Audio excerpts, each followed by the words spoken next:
मुख्तार अंसारी के सिलसिले से अपनी शोक संवेदना व्यक्त करने आए थे। आप सभी लोग जानते हैं कि 28 तारीख को जेल में जिस तरह से उन्हें पहले जहर दिया गया और फिर उनके इलाज में कोताही और जानबूझ करके ऐसी परिस्थितियाँ पैदा की गई कि उनकी मौत हुई। कहा गया कि कार्डियक अरेस्ट हुआ और हार्ट अटैक की वजह से मौत हुई है। जो विशेषज्ञ हैं प्रयोगशालाओं में जब इस सवाल पे बात किया गया कि पोस्टमार्टम के समय मुख्तार अंसारी का हार्ट उसका कलर पीला था, तो बिल्कुल स्पष्ट रूप से आपके यूपी तक चैनल ने ही, आज तक के चैनल ने ही हमको भी इंटरव्यू किया था और उस विशेषज्ञ का भी इंटरव्यू लिया। उन्होंने बताया कि कैसे जब किसी व्यक्ति को स्लो पॉइजन दे दिया जाए या वो खुद खा ले या कोई उसको खिला दे तो ज़रूरत से ज़्यादा मात्रा में कोलेस्ट्रॉल बनने लगता है और ऐसी दशा में हार्ट के ऊपर एक पीले रंग की परत जम जाती है और हार्ट का रंग पीला नहीं होता, वो उसी हाई कोलेस्ट्रॉल की वजह से हार्ट के ऊपर की परत पीले रंग की हो जाती है और इस दशा में वो कार्डियक अरेस्ट हो जाता है और उसका निधन हो जाता है। इसमें राष्ट्रीय अध्यक्ष से आपने कुछ स्तरीय जांच की मांग की है परिवार वालों ने, आप लोगों ने? देखिए, परिवार तो ये बात जब कह रहा है कि उनकी मौत अस्वाभाविक है और सुनियोजित हत्या की गई है, तो जाहिर सी बात है जब हम आरोप कर रहे हैं, लगा रहे हैं तो हमें, लेकिन अगर इस आरोप का मतलब आप ये समझते हैं कि जिसने हत्या की और कराई वही जांच कर दे, तो ये तो बेवकूफ़ी की बात है। कई लोग पूछ रहे हैं मीडिया के साथी कि वहाँ तो ऑलरेडी जांच हो गई मजिस्ट्रेट की। अरे कोई भी जेल में मर जाए, हिंदुस्तान के किसी जेल में कोई मर जाए, मजिस्ट्रेटियल जांच का आदेश हो जाता है। ये रूटीन है। एक न्यायिक जांच आप कह रहे हैं ऑर्डर हो गया, तो ये सब कुछ तो इसलिए हो जा रहा है। यही तो चोर की दाढ़ी में तिनका एक कहावत कही जाती है कि जब कोई कहीं मांग करे उससे पहले ही हम कह दें कि हम न्यायिक जांच भी करा रहे हैं, प्रशासनिक जांच भी करा रहे हैं, जिसको बयान देना हो, सबूत देना हो। एक बात तो कही गई, सिर्फ उनके बेटे उमर की तरफ से उनके मौत की खबर पाकर जब वहाँ वो पहुँचा है तो उसने कहा कि पंचायतनामा कर रहे हैं आप, इनकी लाश का, इनके शव का जो परीक्षण होना है, पोस्टमार्टम होना है, वो एम्स के डॉक्टरों से कराया जाए। सरकार निष्पक्ष होती या ये व्यवस्था निष्पक्ष होती तो ये कौन सा ऐसा प्रस्ताव था? न न्यायिक जांच की मांग थी, न प्रशासनिक जांच की मांग थी, न एफआईआर लिखने की मांग थी। जांच का पोस्टमार्टम की कार्रवाई एम्स के डॉक्टरों से कराई जाए। एम्स क्या चीन में है? भारत सरकार का ही तो है, क्यों वो मंजूर नहीं है?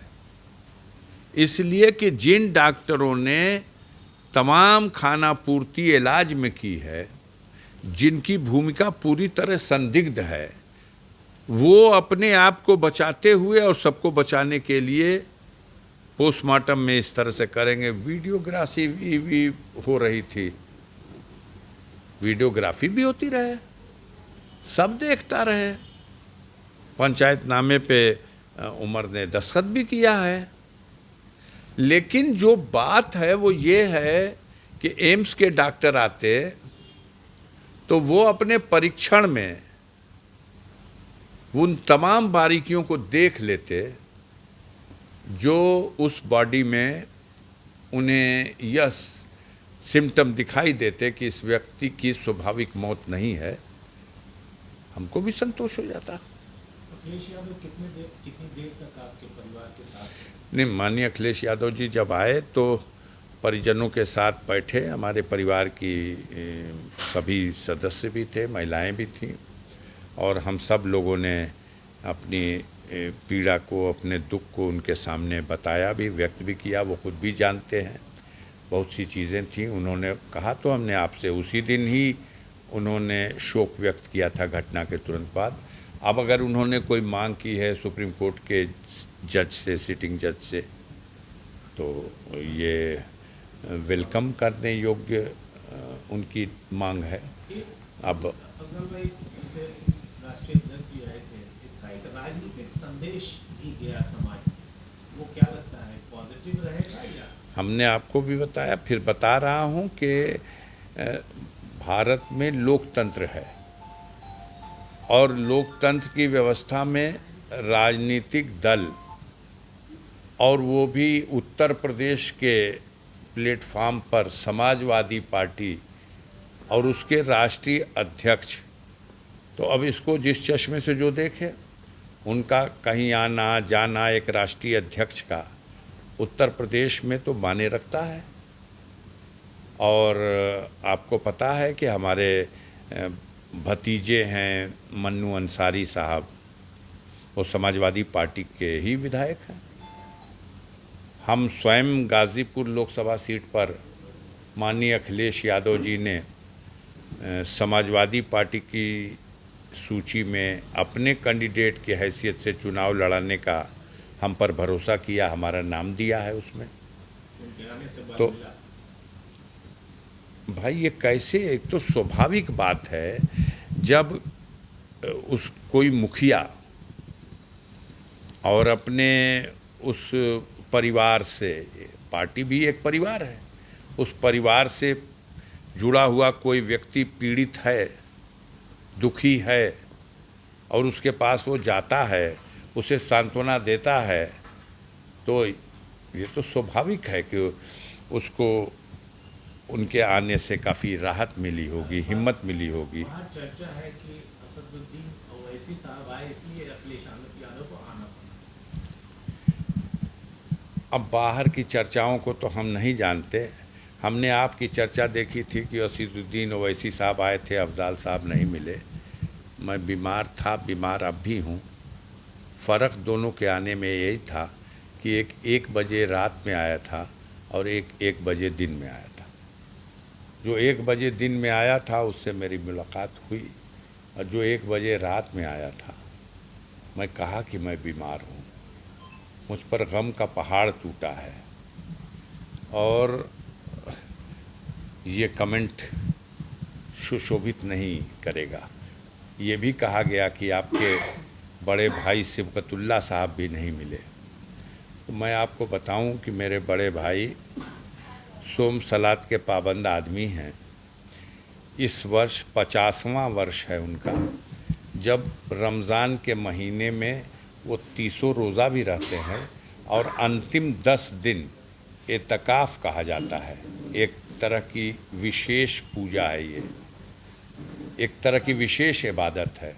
तो वो पिछले 50 वर्षों से एतकाफ़ में मस्जिद के अंदर समय गुजारते हैं, वहीं रहते हैं, वहीं रोज़ा रखते हैं, वहीं कुरान की तिलावत करते हैं, वहीं सोते हैं। उनका 24 घंटे का रूटीन 10 दिनों तक, ईद का चांद देखने के बाद ही वो घर लौटेंगे, चाहे कैसी भी परिस्थितियाँ। अखिलेश यादव से उनकी उनकी नहीं हुई, न उस दिन हुई, न आज हुई। वो पहले तो चले जाते थे मदीना में, मस्जिद नबवी में बरसों बरस एतकाफ़ में रहे। हर साल चले जाते थे, हर साल चले जाते थे। पहले मक्का शरीफ और हरम, जिसे काबा कहते हैं, काबा में भी वो बरसों बरस रहे हैं एतकाफ़ में। वो 10 दिन का समय इस साल यहाँ हैं, और ये वर्ष उनका 50वां वर्ष है एतकाफ़ में बैठने का। तो अब पूरी बात की जानकारी नहीं है, आधी खबर समझ के चलाई जा रही है। अब मैं 10 बजे रात में गोली खा लेता हूँ, इन हालातों में भी 11 बजते बजते सो जाता हूँ, बीमार हूँ। और इस दुख का पहाड़ जब से टूटा है, रातों को नींद नहीं आती, दवाएं खा के सोनी पड़ती। सवाल कि मुख्तार अंसारी की जिस तरह से मौत हुई है, इसका फायदा होगा आपको या नुकसान? अभी सब आप लोग घटाइए बढ़ाइए। मुख्तार अंसारी की मौत हुई है, आपका जो लाइसेंस दिया हुआ था, मुख्तार अंसारी माफिया है, उस लाइसेंस का जनता रिन्यूअल कर रही है कि उस लाइसेंस को जनता खारिज कर रही है। हमारा कहना है कि भारतीय मीडिया को समीक्षा करनी चाहिए अपनी रिपोर्टिंग पर, जिसने दसियों साल से मुख्तार का सिर्फ एक पक्षीय माफिया माफिया माफिया माफिया, और हमेशा ये कहा कि इतना मुकदमा जितना उसकी उम्र नहीं, कभी नहीं पूछा या कभी नहीं सोचा या कभी नहीं इसकी समीक्षा किया। अब वो मर चुका है, अब तो समीक्षा कर लो, प्रायश्चित हो जाएगा। ये समीक्षा कर लो, 25 अक्टूबर 2005 को मुख्तार जेल गए थे, और जिस मुकदमे में जेल गए थे वो मुकदमा छूट चुका है।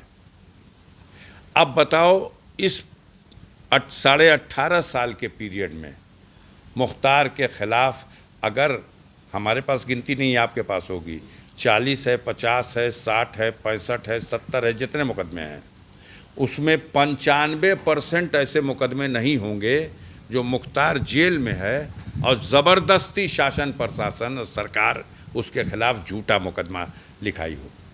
एक तरफ जेल में है आदमी और एक तरफ क्राइम भी कर रहा आदमी, तो या तो अपने मुंह पे ये शासन सरकार अपने मुंह पे कालिख और चूना पोत ले कि हमारे काबू में नहीं है ये व्यवस्था, जेल में भी रह के कोई क्राइम कर रहा है, और या अगर बहुत कानून व्यवस्था दुरुस्त है तो ये कैसे कि अगर 70 है तो 65 होगा, जेल में है वो और झूठा मुकदमा लिखा गया है, फर्जी मुकदमा लिखा गया है।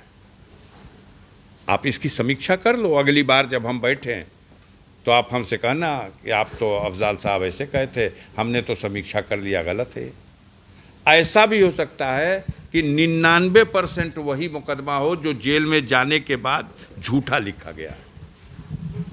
कभी समीक्षा करिए, जिससे आपका मुकदमा बाजी है उसका बयान लेंगे। जिसने आरोप ही लगाया है कि मेरे पिता की हत्या, मेरे पति की हत्या में मुख्तार अंसारी का हाथ था, उससे बयान लेंगे। मुख्तार क्या है, वो कहेगा माफिया, नहीं तो और क्या कहेगा। लेकिन आम इंसानों से जाइए, बयान ले लीजिए, वो क्या कहेगा। वो कहता है मसीहा है, हमारे ऊपर जुल्म अत्याचार होता है, हमारे जैसे गरीबों पर जुल्म अत्याचार होता है, मुख्तार अंसारी हमारी रक्षा करता है। और ये सामंतवादी आतताई जो गरीबों पर जुल्म ढाने वाले लोग हैं, ये लोग मुख्तार अंसारी को माफिया कहते हैं, क्योंकि ये मुख्तार से डरते हैं, वो उनका मुकाबला करता है। तो मुख्तार रहा नहीं। एक समीक्षा करिए, समीक्षा करके अगर आपकी रिपोर्टिंग गलत है तो उसका प्रायश्चित करिए। आपने उसको माफिया माफिया माफिया कहा, आप ही चले जाओ, उन परिवारों को छोड़ दो जो सीधे मुकदमा लड़ रहे हैं मुख्तार के खिलाफ। जिसका जिससे मुकदमा है वो क्या बोलेगा, बाकी 99 परिवार में घूम जाओ और देखो क्या लोग कहते हैं, उसके बारे में क्या कहते हैं। वो क्या थे, वो राजनीतिक व्यक्ति थे। जाके ज़रा नगीना मिश्र के परिवार में पूछ लीजिए, जाके ज़रा राम नारायण राय उर्फ डब्लू पहलवान के परिवार में पूछ लीजिए, जा कर के रामाकांत भारती, अमरकांत भारती जिला पंचायत सदस्य के परिवार में पूछ लीजिए, उन विधवाओं से पूछिए जिनमें नामजद अभियुक्त हैं श्री कृष्णानंद राय। राम नारायण राय के हत्या में उनके भाई ने नामजद अभियुक्त बनाया है अमरकांत रामाकांत की हत्या में उनकी विधवा शिव दुलारी देवी ने नामजद अभियुक्त बनाया है, मत जाइएगा वहाँ पूछने। वहाँ उनको शंकराचार्य नहीं बताएंगे, लेकिन मुख्तार के लिए आप वहाँ ज़रूर जाइएगा पूछने। तो जो मुकदमा लड़ रहा, आप गलत रिपोर्टिंग करेंगे, आप कहेंगे कृष्णानंद राय वाले मामले में मुख्तार की 10 साल की सज़ा हो गई। कोई कृष्णानंद राय वाले मामले में मतलब अब आपसे हम मुकदमा तो नहीं लड़ना चाहते कि हम आपको नोटिस देने जाएं। कृष्णानंद राय वाले मामले में न्यायालय ने परीक्षण किया, दोषमुक्त किया, दोषमुक्त।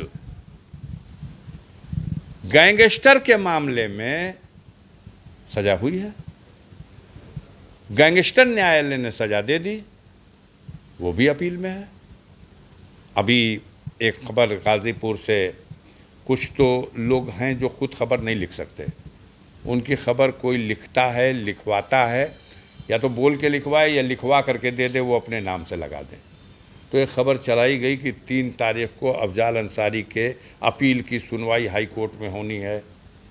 पूरी खबर तो संतुलित रही, अंतिम की 1.5 लाइन में लिखा गया कि अगर उसमें सज़ा बहाल कर दी जाएगी तो अफजाल अंसारी चुनाव नहीं लड़ेंगे। बस खबर उठ गई, इतना काफ़ी है। बहुत से लोगों ने पूछा, हमने कहा 3 को मेरा वकील खड़ा हुए थे, नाम बता दिया था। इलाहाबाद हाई कोर्ट के सीनियर वकील हैं गोपाल चतुर्वेदी साहब, कोर्ट से रिक्वेस्ट किए कि सुप्रीम कोर्ट का आदेश है, इसमें कन्विक्शन का आदेश निलंबित किया गया है सज़ा के अपील के निस्तारण होने तक। तो कोर्ट ने कहा है 30 जून तक निस्तारण हो जाए, तो हम लोग तैयार हैं बहस करने के लिए। उन्होंने कहा ठीक है, आज तो नहीं, लेकिन अगली डेट जो लग रही है, हम उम्मीद कर रहे हैं, हम भविष्यवाणी नहीं कर रहे हैं। आज 7 हो गई, हो सकता है 10, 11, 12 तक फिर लग जाएगी। और इसमें कोई बहुत बड़ा ट्रायल नहीं होना है कि गवाह जा रहे हैं और जीरा हो रही। इसमें जो फाइल है वो पहुंच चुकी है। 1 या 2 दिन मेरा वकील बहस करेगा, 1 या 2 दिन उनका वकील बहस करेगा, और जो कानून कहेगा वो सामने आ जाएगा।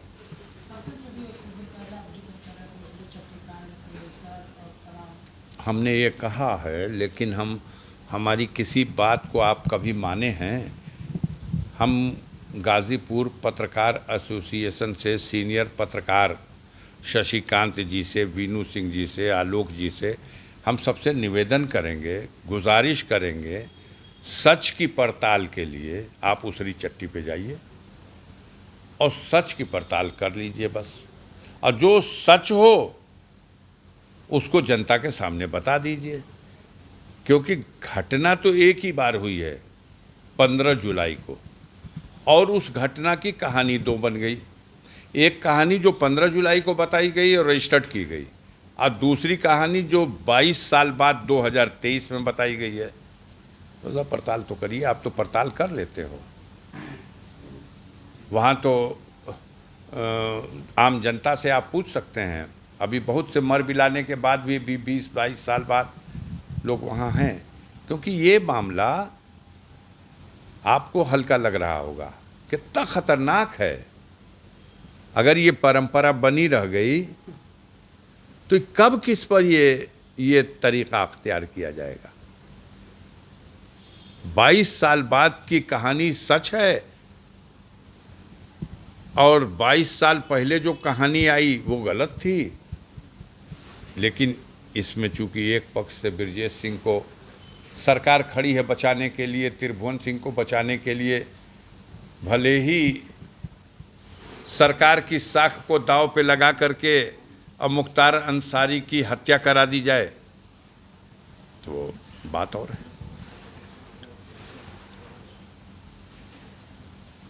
केशव मौर्य ने अभी बयान दिया है मऊ में, हाँ, अखिलेश यादव का आना बहुत गलत है। 16 मुकदमा केशव मौर्य पे रहा है। 16 मुकदमे के मुलजिम हैं, 302 के भी मुलजिम हैं, खुद माफिया हैं, और विधायक का चुनाव भी हार गए। और वो बेशर्म लोग हैं कि हारने के बाद भी पद स्वीकार है, और ऐसे लोग लंबी लंबी बात करते हैं तो क्या करना। नौवा कितना बाल हमार सिरवा में बाबू साहब ये पूछले रहुआ, और नौवा कहले रहे कि बाबू साहब अब अगवे आवता। केशव मौर्य या योगी आदित्यनाथ और उनकी सरकार या मोदी जी और उनका जो तिलिस्म है वो भारत की जनता के सामने टूट चुका है। इस घटना से ही नहीं, पूरे देश को जो उन्होंने नुकसान पहुंचाया है। दब गया इस तरह की घटनाओं में इलेक्टोरल बॉन्ड का मुद्दा, दब गया इस तरह की घटनाओं में जो माननीय सर्वोच्च न्यायालय ने अभी नोटिस जारी करके पूछा है कि क्यों न ईवीएम मशीन और वीवीपैट की निकली हुई पर्ची का 100% मिलान किया जाए। आगे चल के अगर इसके संबंध में आदेश हो गया 100% का तो कहानी ख़त्म हो जाएगी। ईवीएम मशीन की कहानी ख़त्म हो जाएगी, बेईमानी नहीं हो पाएगी। अब पूर्वांचल में क्या देख रहे हैं? बनारस से सटी हुई सीट है गाजीपुर। देखिए, सबसे बड़ा मुद्दा बेरोजगारी है। करोड़ों बेरोजगार नौजवान सड़कों पर ठोकर खा रहे हैं। दूसरा बहुत बड़ा मुद्दा महंगाई है। ये महंगाई से आम जनता त्रस्त है, और इन गुजराती मॉडल के बेईमान और चोरों की जो 50 किलो के यूरिया की बोरिया से 10 किलो यूरिया चुरा लेते हैं और दाम नहीं कम करते। माचिस की डिबिया जो 4 आने की मिलती थी वो आज 2 रुपए की मिलती है, और माचिस की डिबिया खोल के देखिएगा, तीली पहले 50 होती थी, 10 तीली भी कम कर दी गई। यही गुजराती मॉडल है। तो लोग त्रस्त हैं, और जिस तरह से नौकरशाही लूट खसोट में व्याप्त है, इतना भ्रष्टाचार की कोई सीमा नहीं है। ये वक्ती मुद्दा है, क्षति हुई है। मुख्तार अंसारी की मौत हमारे परिवार के लिए या लाखों गरीबों के लिए बड़ी क्षति है, लेकिन इस क्षति से बड़ी क्षति है कि देश के लोकतंत्र को क्षति पहुंचने वाली है। देश में संविधान को क्षति पहुंचाने की साजिश हो रही है। और उत्तर प्रदेश देश का वह प्रांत है जहां 80 लोकसभा की सीटें हैं, और सबसे बड़ी जिम्मेदारी समाजवादियों की है। अगर नरेंद्र मोदी के रथ का चक्का उत्तर प्रदेश में धंस जाएगा तो दिल्ली की गद्दी तक पहुंचने का सपना टूट जाएगा। और समाजवादियों ने, उसके नेता माननीय अखिलेश यादव ने संकल्प ले रखा है कि हम इस रथ को रोकेंगे। जनता भी फैसला ले रही है। दिखाई दे रहा है कि उत्तर प्रदेश में इस रण में अगर कोई मुकाबला कर सकता है तो समाजवादी पार्टी के लोग कर सकते हैं। इसलिए ये निजी क्षति, परिवार की क्षति, या गरीबों के जो जिनके दुख दर्द में वो काम आते थे उनकी क्षति, ये सब अपनी जगह है। लेकिन सबसे बड़ी क्षति कि देश की क्षति ना हो, इस दिशा में जनता सोच रही है। और भारतीय जनता पार्टी को पूर्वांचल में जैसे आप लोग ठपकी दे के सुलाते रहे, सुलाते रहिए। आपने 2022 में खूब सुलाया था, लोरी गागा के सुलाया था। इस बार भी गीत गागा के सुलाते रहिए, और गीत और लोरी सुन करके वो सोते रहें।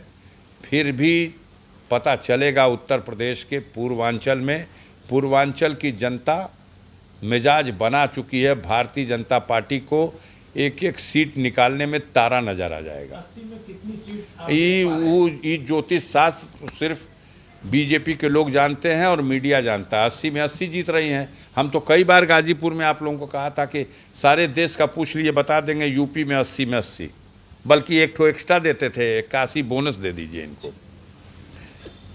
81।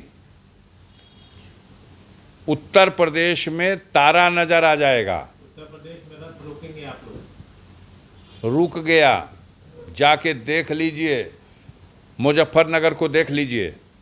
संजीव बालियान साहब इनके सबसे बड़े और ताकतवर नेता हैं जो मुजफ्फरनगर से चुनाव लड़ रहे हैं, जाट समाज के जब से मजबूत नेता, और फंस गई सीट उनकी। नोट करिएगा, फिर चुनाव बाद बतियाइएगा।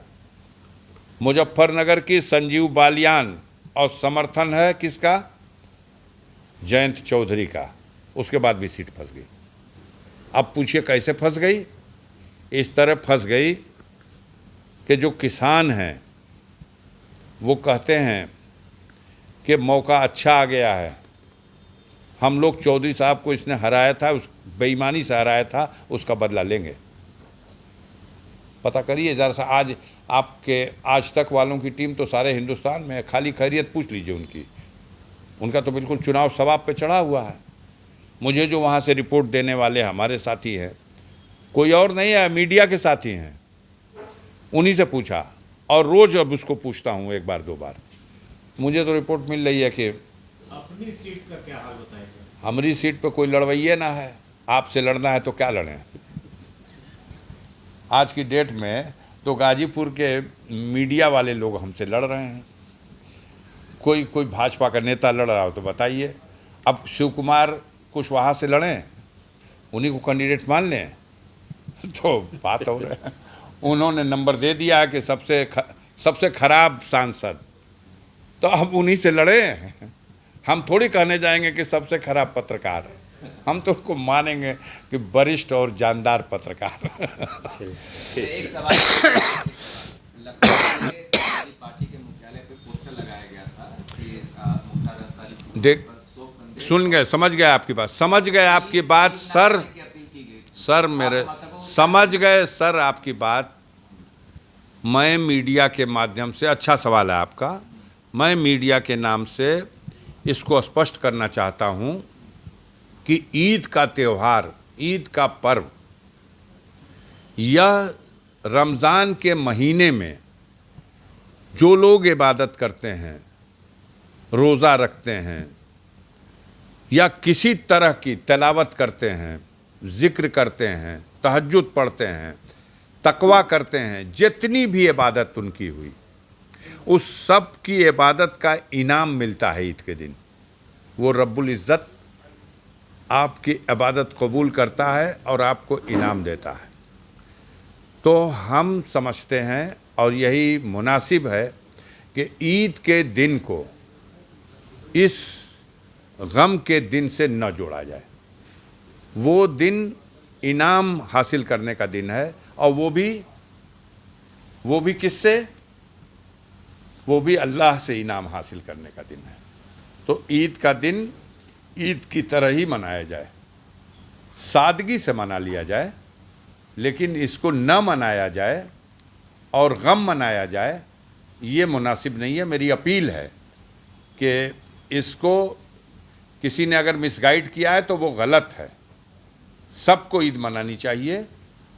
अगर बहुत गम और दुख है तो उसको सादगी से मना ले, क्योंकि तो इनाम हासिल करने का दिन है। उस दिन अल्लाह ताला इनाम बांटता है कि रमज़ान के महीने में आपने जो इबादत की है, ज़कात की दिया है, फितरा निकाला है, सब तरह की इबादत किया है, झूठ नहीं बोला है, गुनाहों से तौबा किया है, मुंह से बदकलामी नहीं की है, उस सब के बदले इनाम मिलता है। तो उस दिन को मेहरबानी करिए, मेरी गुजारिश है कि इस वाक़े से मत जोड़िए, उसको सादगी के साथ मना लीजिए। और ये गम तो आपके लिए है, जब भी उनकी याद आएगी गम मना लीजिएगा। ठीक है।